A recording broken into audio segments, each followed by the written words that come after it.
Tout d'abord, nous sommes un réseau multi-acteurs euh, qu'on a, euh, qu'on a appelé Planète, la plateforme des acteurs non étatiques travaillant sur l'environnement. Et depuis plus de 3 ans, nous travaillons ensemble en partenariat avec la Fondation Hébert.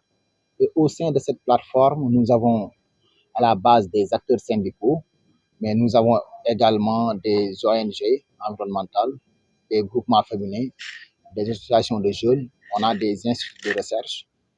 On a également des acteurs de l'économie informelle, tous sensibles aux questions du changement climatique. Donc, ce matin, on s'est réunis après quelques années de collaboration pour procéder enfin à la formalisation de notre réseau. Alors, d'abord, il faut rappeler que l'organisation qui a initié, en tout cas cette dénonciation, est membre du réseau de la plateforme Planète. C'est l'Action pour la justice environnementale. Et l'affaire porte sur notre thématique centrale, prioritaire, à savoir la gouvernance du littoral. Donc, on est particulièrement sensible à cette décision de justice et nous espérons tout simplement que dans les jours, dans les semaines qui viennent, en tout cas, l'instance de juridiction aura tranché en faveur de la planète. En faveur de la planète, c'est que l'instance aura à remettre en cause, donc à inviter le président à retirer le décret de l'ancien président, le décret pour déclasser la bande des Filao de Guédiawaye. Parce que tout simplement, nous savons que sur la bande des Filao, c'est tout un écosystème. Et aujourd'hui, il y a des investissements qui ont été déjà installés sur cette VDN3.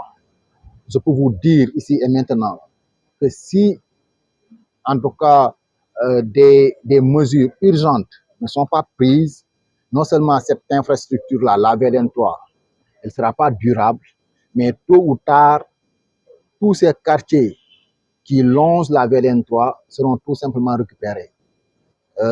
Nous sommes avec des collaborateurs de Saint-Louis. Ils savent mieux que quiconque ce dont je parle. Avec l'avancée de la mer à Saint-Louis, pourquoi ça devrait épargner Dakar? Donc aujourd'hui, il faut tout simplement le souligner pour s'en féliciter. Les organisations environnementales au Sénégal profitent pleinement des dispositions qui sont offertes par l'article 107 du Code de l'environnement. Quand on est une organisation bien reconnue au niveau national, on est en droit de dénoncer, de rappeler aux autorités, que ce soit les autorités centrales, donc l'État, que ce soit l'autorité locale, donc les municipalités, quand des initiatives ne sont pas en faveur de la protection de l'écosystème. Et voilà un bel exemple que l'Action pour la justice environnementale a initié et nous suivons avec beaucoup d'intérêt ce que la dernière juridiction va dire enfin sur cette affaire-là. Donc, la décision ne nous incombe pas.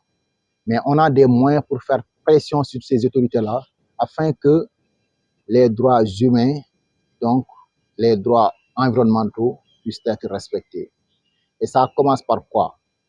Aujourd'hui, on a pu identifier une thématique centrale, la gouvernance du littoral. Et si nous savons que le littoral, c'est à la fois un espace donc économique, il y a des acteurs de il y a des travailleurs, il y en a des Sénégalais aujourd'hui qui ont comme espace de travail le littoral. Je veux parler des femmes transformatrices, je veux parler des marailleurs, des pêcheurs qui voient leur pirogue accoster le long du littoral. Donc aujourd'hui, si ce littoral est bradé, ou bien si l'accès à ce littoral est en tout cas réservé aux seuls détenteurs de capitaux, comme ce que nous voyons tout près d'ici, à savoir la corniche ouest, là, on peut se dire automatiquement qu'il s'agit d'une violation des droits économiques et sociaux de quelques travailleurs, mais aussi il s'agit de violation du cadre de vie. Parce que le littoral, au-delà de l'espace économique, c'est également un espace de détente. C'est un espace de loisir.